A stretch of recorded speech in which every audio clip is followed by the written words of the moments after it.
fundamental reason why a lot of people don't take the plunge into new situations, unfamiliar situations, is the fear of failure. And the fear of failure is stronger than the fear of the drive for adventure and learning. Well, I have to thank some of my early managers who, you know, put me in situations that I had no right to be in, gave me large responsibility before I was ready for them, taking a bet on me. And so I didn't want to disappoint, and I worked really hard to live up to their expectations.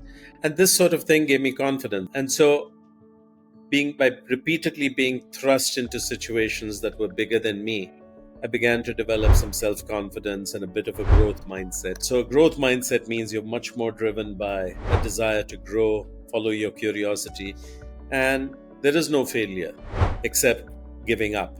So, cultivating this growth mindset is important. Also, you need to have a beginner's mindset. A beginner's mindset is when you go into a new situation, do not pretend like you know everything. You don't. And there's no shame in admitting that you're a learner. I keep telling people in the whole energy sector, I'm like in a first standard student, okay? And you're all advanced and I'm here to learn. And there's no shame in that. In fact, people appreciate that. And so you need to go in there with humility and be a sponge. So that's the mindset. Then you need to have a couple of skills. And I've written about this in my book.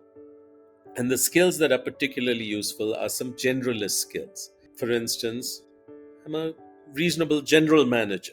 You can put me in any situation and I'll figure out quickly what needs to be done. How do we get people to organize behind those things?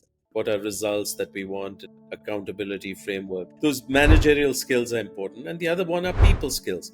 The common thread across all these different situations is there are people. Okay. And so the ability to work with people, align them, inspire them, and help them get things done is a very, very portable skill.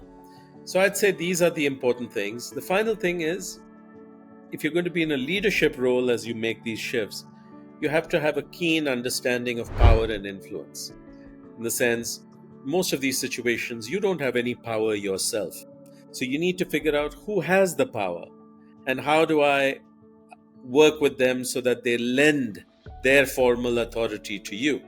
So, for instance, when I went to Bank of Baroda and I was expected to lead a turnaround without formal authority, you quickly realize the power is with the regulator, Reserve Bank, and the RBI nominee on the board, and with the Ministry of Finance. And so you have to earn their trust, align with them, and then people see that you have their backing. So this understanding of how to use power and influence in any new situation is critical to functioning in a new leadership capacity.